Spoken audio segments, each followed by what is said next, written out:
Hey guys, let's take a break from Palooza for a while and get back to talking about some estate finds. This is going to be some equipment from the Mr. William Lill estate, where I got a whole bunch of stuff a few months ago. Previously we talked about tubes and tools and some odds and ends, components and such. Let's start talking about some actual equipment now. Part of the reason I want to look at this too is that I'm setting up a new workbench and I might want to incorporate some of this.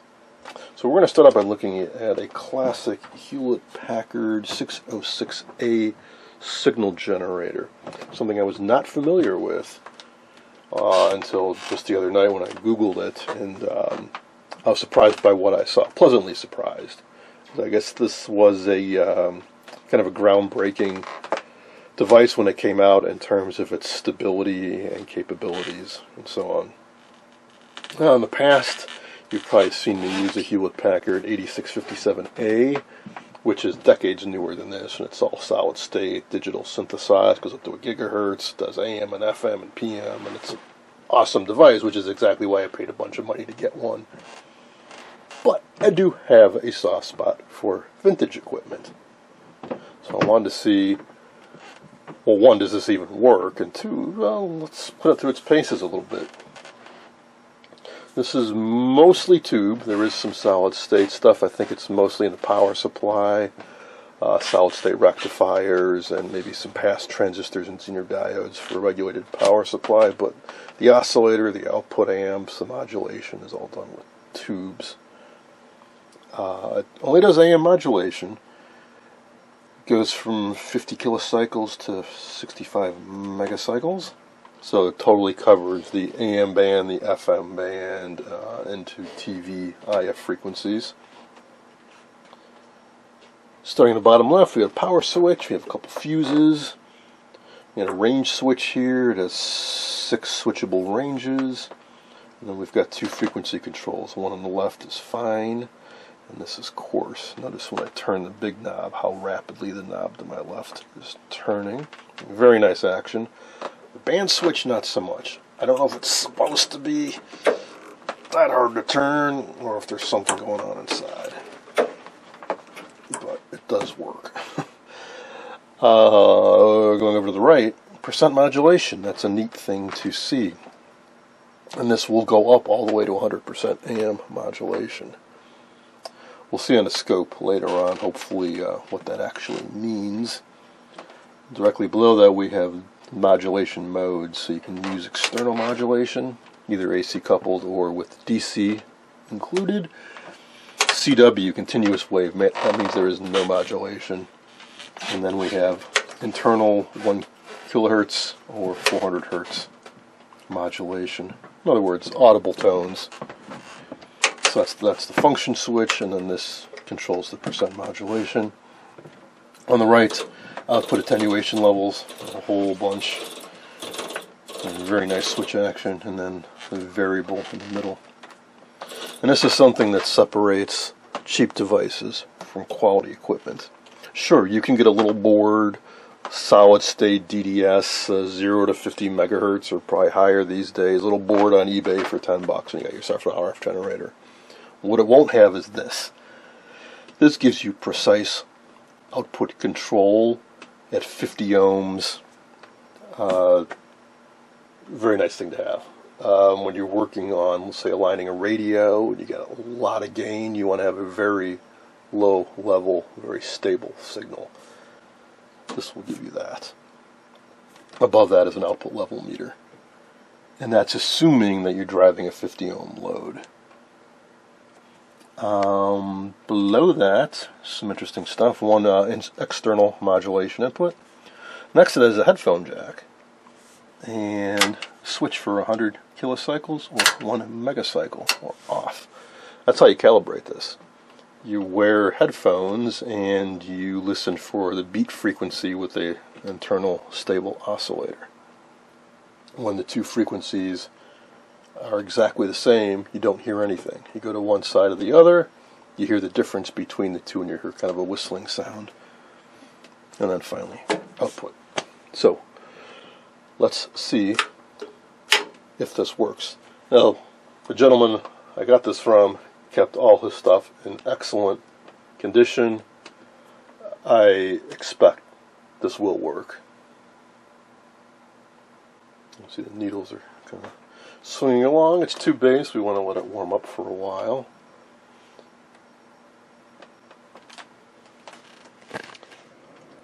Okay, so how do we know this thing's working?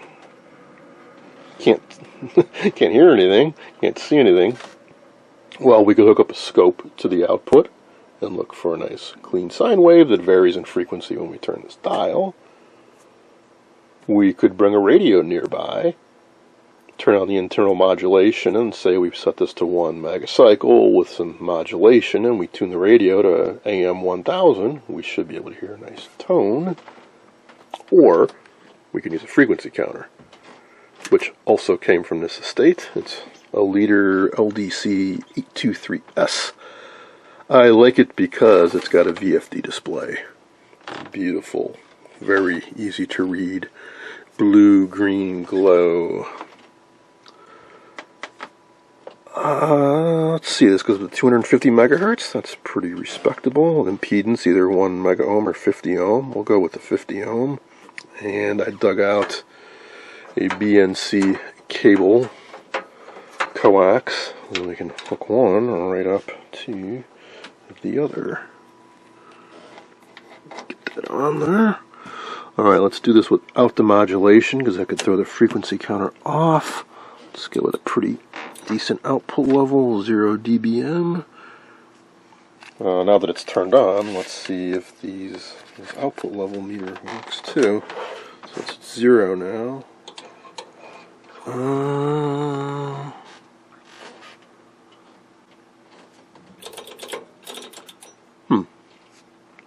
Kinda thought we'd be seeing something. Oh, yeah, it's a range switch. I had to tweak it a bit. I don't think it was fully locked in. Yeah, let's stay on this range. So we need to see if 455 is coming in strong. It's handy for IF alignment. Alright, yes, now the output level. But notice this course switch doesn't do anything. I looked up in the manual, it's not supposed to. The meter corresponds to the variable control, not the switch. So 0 dBm, that's pretty strong signal. And hey, 465 kilohertz, also known as kilocycles. Alright, well, let's see how accurate this thing is. So it's putting something out, that's great. And we're on that right range, so that should make sense. Let's go right on 500. Got a needle right on there. And damn, that's pretty darn close. Also notice how stable it is. Here, if I change the gate on this to 1 second, we'll get another digit.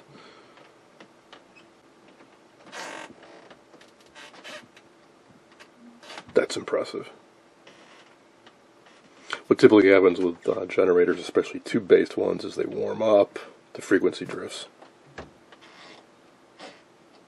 That's really nice. Also very accurate on the dial. And I don't have headphones right now. I'll try to hook some up, but let's say we wanted to calibrate this. What you do is you tune this so that it is 500. That's pretty close to 500. And notice our display is off just a hair. The way it works is when you turn this calibrate knob, it actually moves. This piece of plastic moves left and right. So rather than having to have a trimmer capacitor inside you fool with or anything, you actually change the meter. So, there, 500. 500. Excellent. I'm assuming that this thing is super accurate. But yeah, that's how you calibrate it. Kind of neat. Now, if I turn on modulation, notice the display starts jumping around, especially if I crank up the modulation percentage. That's because it's no longer a clean sine wave, it's one with a modulation envelope, and it confuses the frequency counter. But what that is that's a good indication that it's working. Alright, very cool. Let's try a different frequency band here. Let's go up to 1600. Turn my modulation off. I think it's the same problem with the band switch. There we go. Yeah, it's off a bit. Oh, but so's my dials. It's right on 1600. That's pretty darn close. That's one of the differences between a modern one is you actually dial in 1600 and it's exactly what you get out. These old ones, well, you do need to periodically calibrate it with your headphones and whatnot, or a frequency counter, and you might have to tweak it a little bit. But that's part of the charm. Cool. Alright, let's grab a scope, and then we can actually see how pure the sine wave is, and see what the modulation looks like, see how the modulation percentage works. Before we jump over to getting a scope out, let's take a closer look at this frequency counter. It's made by Leader, which was kind of a mid-range test equipment maker, I would say. Wasn't like a Hewlett-Packard or Tektronix, but it was a little bit higher than your typical hobbyist grade, I would say. Metal cabinet. It's got a few options on the back. For example, you could have an external time base rather than the internal if you had a higher accuracy time base you wanted to use. You can also get the internal time base via this output jack here. Got some nice hard plastic feet of some sort, so you can have this setting either like I have it with this movable front support, or you can have it completely vertical on these little feet on the back. Quite well made. I've had a number of scopes made by different manufacturers. We're all about the same size with similar features, but this is the first VFD one I've had before. The rest were all LED, some yellow, some red, I think some green. VFD just looks so nice, especially in a dimly lit room. As far as features and what you can do, so gate time, that means how long do you count for. So in this mode, 1 second. That means for 1 second it counts the number of pulses that come in, and it displays the results here.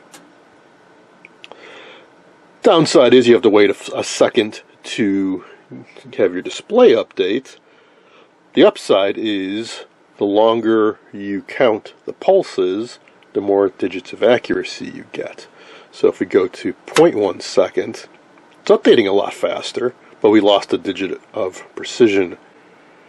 And for the ultimate, we can go to 10 second, which is a little painful. We're going to have to wait and wait and wait and wait. There's also a period mode. For period mode, I'm trying to remember how that works.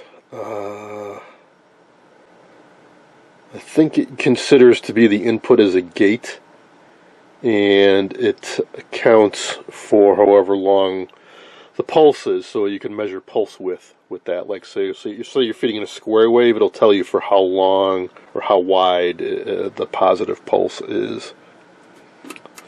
So if we go to this, in other words, it's the inverse of frequency. It's the period of one waveform. So in this case, it's quite small. Let's try lowering the frequency on this guy. if I can. Come on. And now we're up to 0.02 milliseconds. Sensitivity and frequency range. So you can be in the 80 megahertz range like we are now, or up to 250. Typically, there's a bit of a trade-off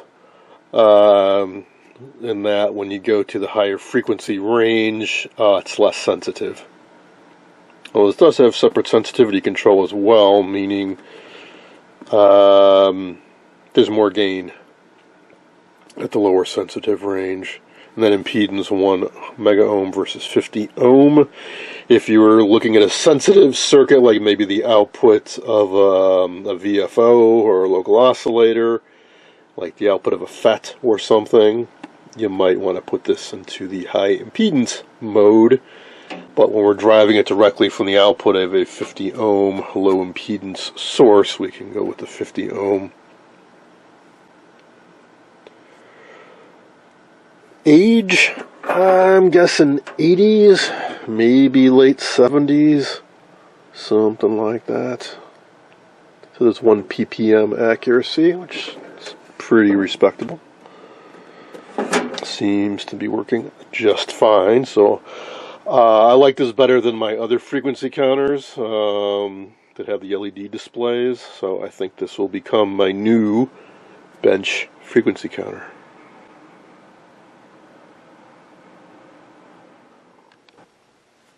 Let's see if I can demonstrate how the crystal calibrator works.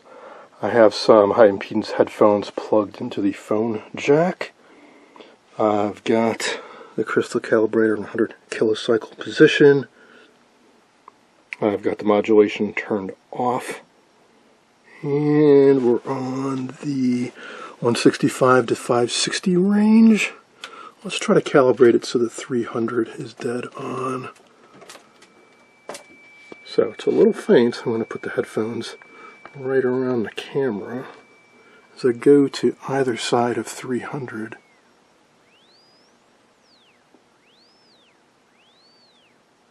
You hear that whistling?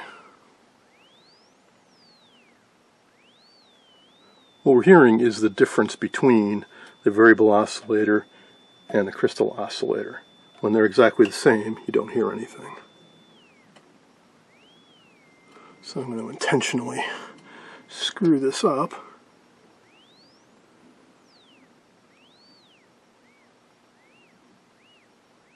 So my null is right about there. So the way you adjust this is you actually go over and turn this calibrate knob, which rather than trimming the local oscillator or anything, it actually changes where the line is on the frequency display.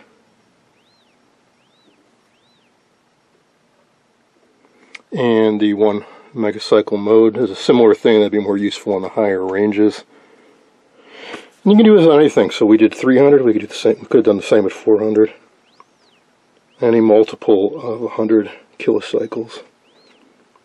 It's going to work the same way. So if you're going to be using this device on a regular basis, like say you're going to using this in your repair shop every day, you might want to calibrate it every day, and then you would just leave it turned on all day long. Once it was calibrated. Well, that's a pretty common technique on vintage equipment before they had frequency counters, is to beat one oscillator against another when they're a little bit apart, and so that the difference is in the audible range, you can hear it. When they're exactly the same, you don't hear anything.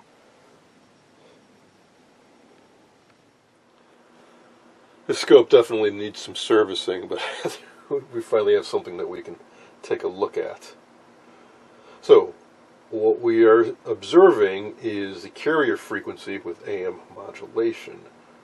If I adjust the percent modulation, now it's about 0. And as I increase the percent modulation, control I think is a little dirty. Closer and closer to 100% modulation. And there's about 100%, and if we go beyond that, we actually end up with points where there's no output. It's just completely choked off. Let's back off a little. So what would this correspond to if you were listening on a radio? It would actually get louder with the higher percent modulation.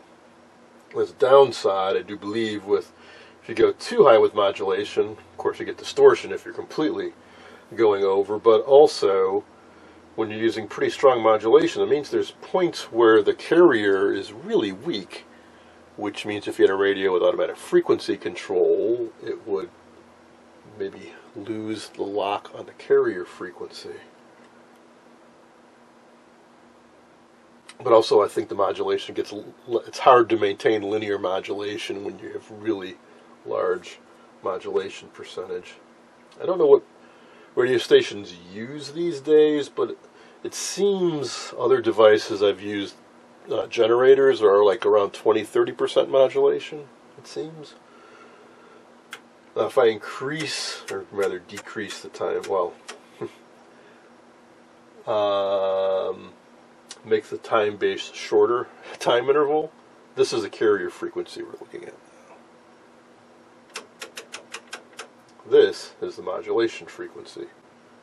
So let's see if this would be the lower 400 hertz carrier modulation, and this is 1 kilohertz.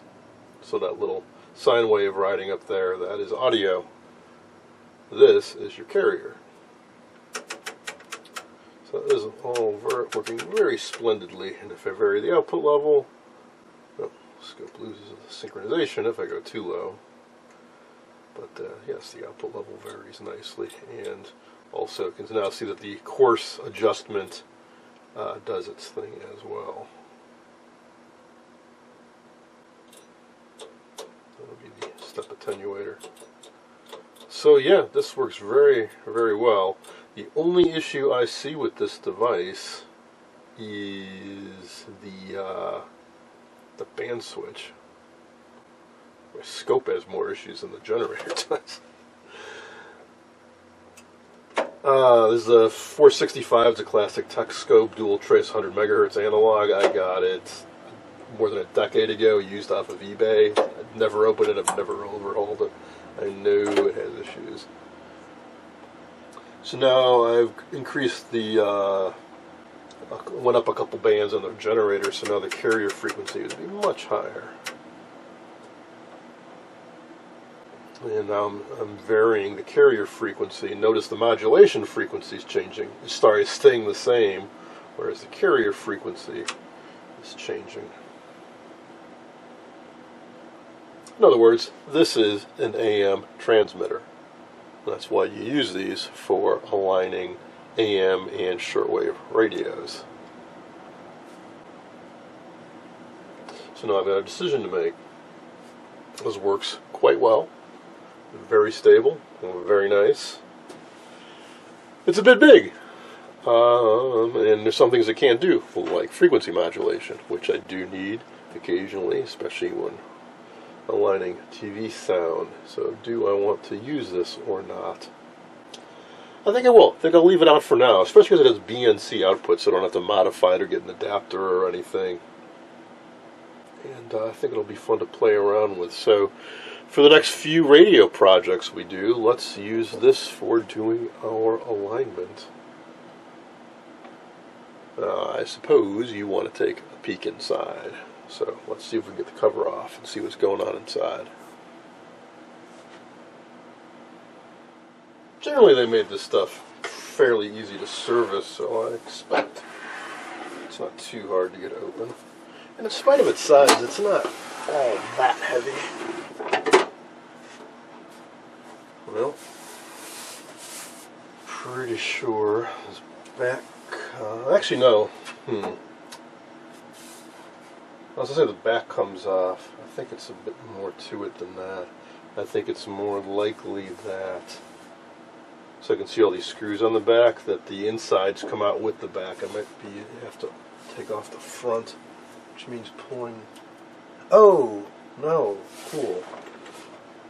I think they were smarter than I gave them credit for at first. Let's see. I think Maybe you take the screws off the bottom. Maybe you just do the back. Let's do the most obvious thing first and take these 4 screws off the back. It looks like that front panel is attached to the inner chassis, and this whole thing slides out as almost a complete unit. Alright, I got the screws off. What did that do for us? Let's see. Okay, the back seems to be loose. No, it's not like I was hoping. I was hoping the whole chassis would slide out, but well, we got the back off. I assume that's some type of line filter. Oh, that was very clever. There's an AC line interlock on this. The clip is actually a line. It's actually a plug on this. So it comes away. And ooh, some bumblebee caps in there that should be changed out. Those are probably directly across the line. Alrighty. So what did that get us? Now I did take a peek at the schematic and I was a little mistaken. These are the only semiconductors in the device.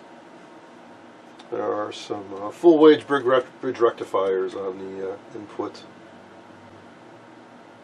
Oh, it's like plastic film cap.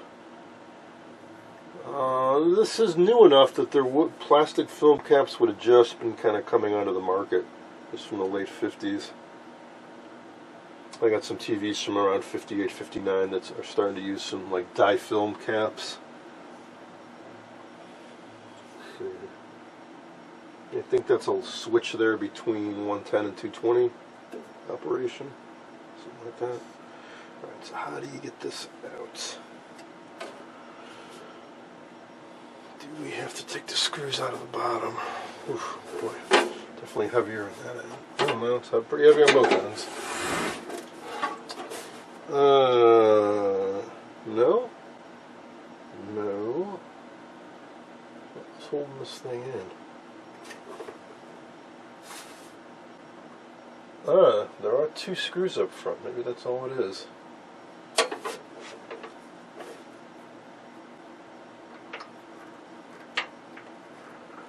And again, these screws show signs. There's paint is chipped off them and stuff.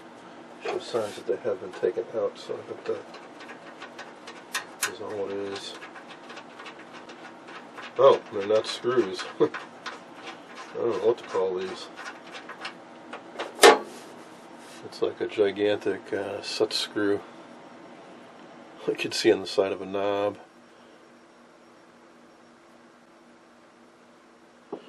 That's a new one on me. And there's one on the other side.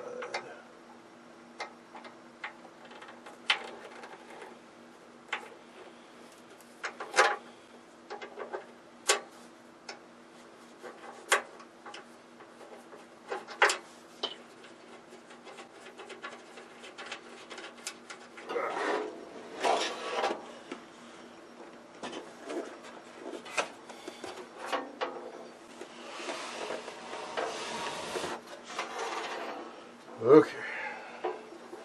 Let's put that on the side. Okay. Well, it's all aluminum and it's beautiful. Super clean.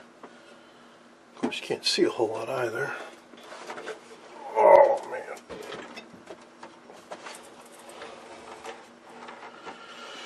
Well, there's where a bunch of the weight's coming from. Big old power transformer down here. And a whole bunch of tubes.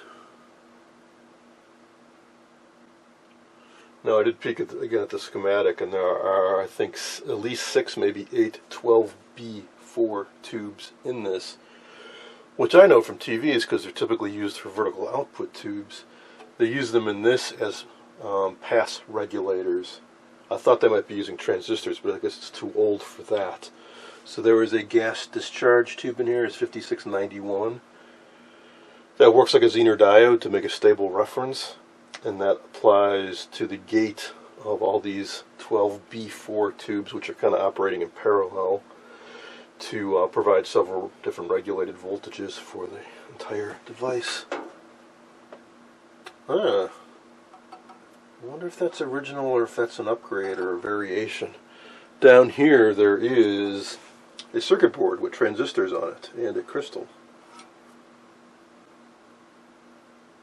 I wonder. So this is the A version, but there is a B version that has a POL crystal reference kind of thing going on. I wonder if this was upgraded. Well, there's no integrated circuit or anything, or is this just the for the crystal calibrator? No, that's probably it. But there is a B version that I believe does have a POL to enhance the frequency stability of it. Oh, this is fun. There's a built-in tool. I love it when test equipment, when they know that there's some oddball tool you might need for some servicing, and they just go ahead and give you the tool. So we have a nice Allen wrench that's about 14 inches long. Hold in place with some clips.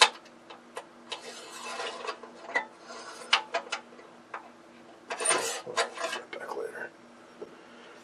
I see there's a bunch of adjustments up here, so should we ever need to go through calibration.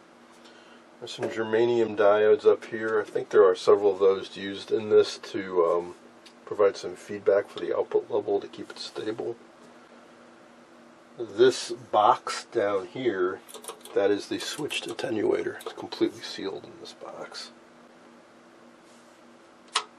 And this is a lot of the stuff, so it's a little hard to see some of the action here because everything's shielded so well as it should be, so you can't see anything. So this is the power supply, basically. Crystal reference, output attenuator. Some stuff under here, including a light bulb. That is going to be the audio generator. They use their old trick like in their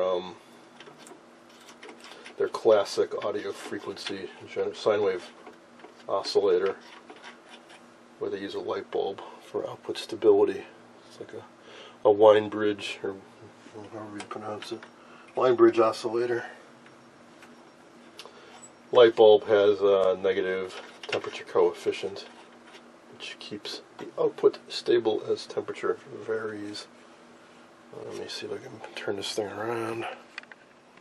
Now I do have several of the very early Hewlett-Packard sine wave audio generators, and we'll be pulling those out in the near future, and I'll talk more about the light bulb and how that relates to the quality and stability of the oscillator at a future date. But for now, let's just admire this device, and I can see why it's so heavy now, because, man, solid metal front plate, cast metal plate attaching to it, and here is how that fine and coarse tuning works. They just have a gear that's about 10 inches in diameter going to a little baby gear on the control down here.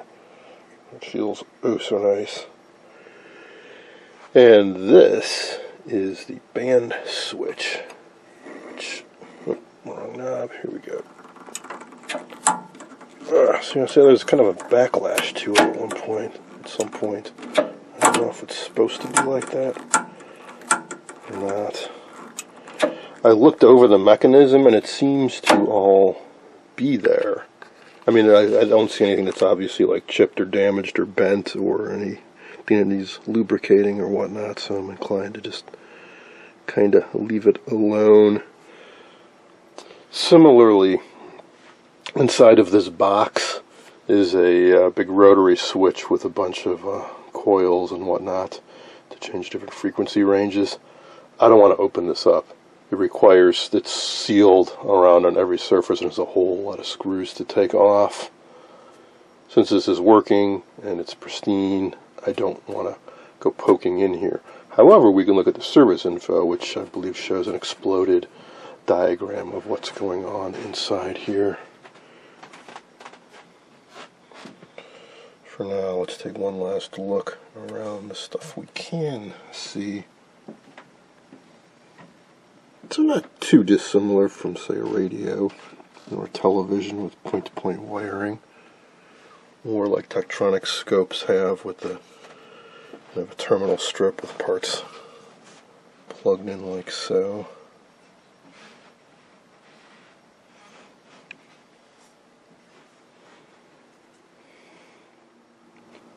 Rather than bore you guys as I fumble my way through the operating and service manual, I'm going to provide you with a link in the description where you can download it and read it at your leisure.